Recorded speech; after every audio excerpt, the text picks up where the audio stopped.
Hello दोस्तों, आज हम एक्सेल में प्रिंट और पेज सेटअप को समझने की कोशिश करेंगे कि अगर हमारे पास एक टेबल है जिसमें बहुत सारे रिकॉर्ड्स हैं और उन सारे रिकॉर्ड्स को किसी एक पेज पे प्रिंट करना है तो उनके कंटेंट्स को कैसे एडजस्ट करते हैं और इसके जो हेडर्स होते हैं वो हमारे हर पेज पे सेम किस तरीके से रिपीट करा सकते हैं।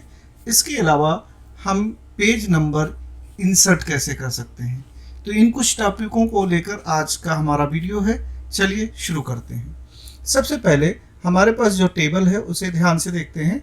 इसमें employee code, employee name, age, gender, phone number, email ID, address, state and country. ठीक है, तो अब सबसे पहले हम इसका एक प्रिंट देखते हैं कि किस तरीके का इसका प्रिंट आउट आ रहा है। तो फाइल पे जाएंगे और यहाँ पे प्रिंट पे क्लिक कर देंगे। अब हमारे पास जो कॉलम्स आ रहे हैं उसमें employee code, employee name, age, gender और फ़ोन नंबर। कहाँ तक? यहाँ तक का डेटा ही खाली प्रिंट हो रहा है। इसके आगे का डेटा हमारा प्रिंट नहीं हो रहा है। तो सबसे पहली ट्रिक लगाएंगे कि जो हमारा पेज ओरिएंटेशन है, इसे पहले लैंडस्केप में कन्वर्ट करना होगा। अब पोर्ट्रेट और लैंडस्केप क्या होते हैं? अगर आपका पेज वर्टिकली इस तरीके से हाइट में ज़्यादा है और विड्थ में कम है तो ये कहलाता है पोर्ट्रेट। और अगर आपका पेज कुछ इस शेप में है जिसमें विड्थ ज़्यादा है और हाइट कम है तो इसे हम कहते हैं लैंडस्केप। तो यही सेटिंग हमें चेंज करनी है क्योंकि हमें इस तरीके से नहीं बल्कि इस तरीके से चाहिए। तो यहाँ पे पेज सेटअप के अंदर होम, इंसर्ट, इसके जस्ट बाजू में है पेज सेटअप, यहाँ पे क्लिक करेंगे। पेज ओरिएंटेशन के अंदर ओरिएंटेशन का पार्ट होता है और यहाँ पे क्लिक करके इसे लैंडस्केप कर देंगे।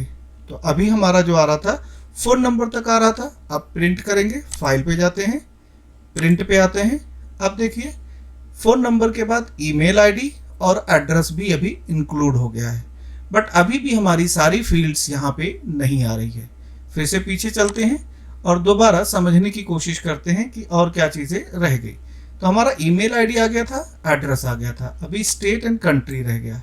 ठीक, तो यहाँ पे पेज सेटअप में तो हमने एक हिस्सा किया कि हमारा जो पेज ओरिएंटेशन था वो हमने सेट कर दिया लैंडस्केप में। अब फाइल पे आते हैं, इस फाइल में फिर से प्रिंट पे क्लिक करेंगे और यहाँ नीचे देखेंगे तो एक पेज सेटअप का टैब बना है, इस पे आप क्लिक करेंगे।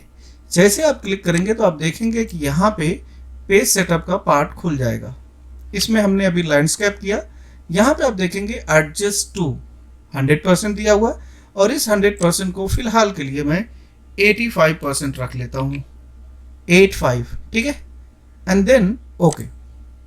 नाउ ओके करते ही आप देखेंगे तो आपका सारा हिस्सा जैसे कि एम्प्लॉय कोड, यहाँ देखिए कंट्री तक का डेटा हमारा इस टेबल पर आकर एडजस्ट हो गया है। अब दूसरा हिस्सा ये है कि ऊपर साइड में हमें बहुत सारा स्पेस दिखाई दे रहा है।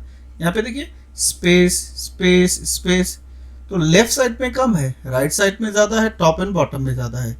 तो इस स्पेस को भी ख़त्म करना है। तो स्पेस को कैसे ख़त्म करते हैं? उसके लिए यहाँ पे मार्जिन का हिस्सा दिया हुआ, मार्जिन पे क्लिक करिए। अभी ऊपर जो है वो 1.5 इंचेस में है, तो इसे आप क्या करिए 0.5 कर दीजिए। इसी तरीके से बॉटम को भी 0.5 कर देते हैं। तो टॉप एंड बॉटम में हमारी जो मार्जिन 1.5 इंच की थी अब वो आधा इंच की रह गई है। इसी तरीके से लेफ्ट एंड राइट में 0.5 यानी हाफ एन इंच उधर भी रख लेते हैं और हाफ इंच राइट साइड में भी रख लेते हैं क्योंकि लेफ्ट एंड राइट में ज़्यादा ज़रूरत वैसे भी नहीं होती है। एडजस्ट करने के बाद अब आप ओके करेंगे तो आपका जो मार्जिन था वो बिल्कुल कम हो गया है। अब दूसरा हिस्सा देखेंगे कि अगर हम अपने पेज को स्क्रॉल करें तो क्या हमारा जो कंटेंट है पूरा वो एक पेज पे सेट हो जाएगा। तो आप देखिए यहाँ पे हमारा सारा कंटेंट एक ही पेज पे सेट हो गया है। अगर आपको पेज नंबर या कुछ और इसमें सेट करना है, हेडर्स वगैरह, तो आप वो भी ले सकते हैं। तो आपको यहाँ पे पेज सेटअप में जाइए, उसके अलावा हेडर एंड फुटर में जाइए। अब यहाँ पे देखिए फुटर लिखा है, यहाँ पे हेडर लिखा है। अब मैं हेडर के अंदर ले लेता हूँ पेज नंबर, यानी जितने भी पेजेस रहेंगे उन सारे पेजेस का मुझे पेज नंबर भी दिखाता रहे। आप चाहें तो यहाँ से कस्टम भी ले सकते हैं। फिलहाल मैंने पेज नंबर यहाँ से ऐड कर दिया है। ओके, अब जो भी हमारी हेडिंग है वो हर पेज पर रिपीट होनी चाहिए। इसके लिए पीछे आएंगे, पेज सेटअप के अंदर एक हिस्सा होता है प्रिंट टाइटल, इस पे क्लिक करेंगे और यहाँ पे देखिए रो टू रिपीट एट टॉप।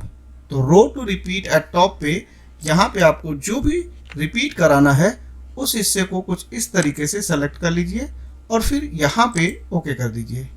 अब इसका एक प्रिंट आउट निकाल के देखते हैं। तो मैं चलता हूँ प्रिंट पे। अभी फिलहाल जो मेरा प्रिंट है वो पीडीएफ में निकलेगा क्योंकि ये प्रिंटर से जुड़ा हुआ नहीं है। तो यहाँ प्रिंट पे क्लिक करते हैं, एक ही कॉपी चाहिए और डेस्कटॉप पर ही इसे प्रिंट पेज सेटअप नाम से दे देते हैं, प्रिंट पेज सेटअप नाम से दे देते हैं और ये पीडीएफ में कन्वर्ट हो जाएगा।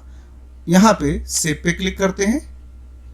अब डेस्कटॉप पे आते हैं, जो फाइल हमने प्रिंट किया है वो फाइल ये वाली है। इस पे डबल क्लिक करके इसे ओपन करते हैं। डबल क्लिक करिए और थोड़े टाइम में आप देखेंगे कि आपका जो पेज था सारा कंटेंट तो हमारा फिलहाल एक ही पेज पे सेट हो गया है। अगर हमारे पास और भी कंटेंट होता तो ये सारा कंटेंट हम नेक्स्ट पेज पर इस पेज नंबर और इस हेडिंग के साथ में लेके आते। होप कि आपको ये समझ में आया होगा। Thank you so much.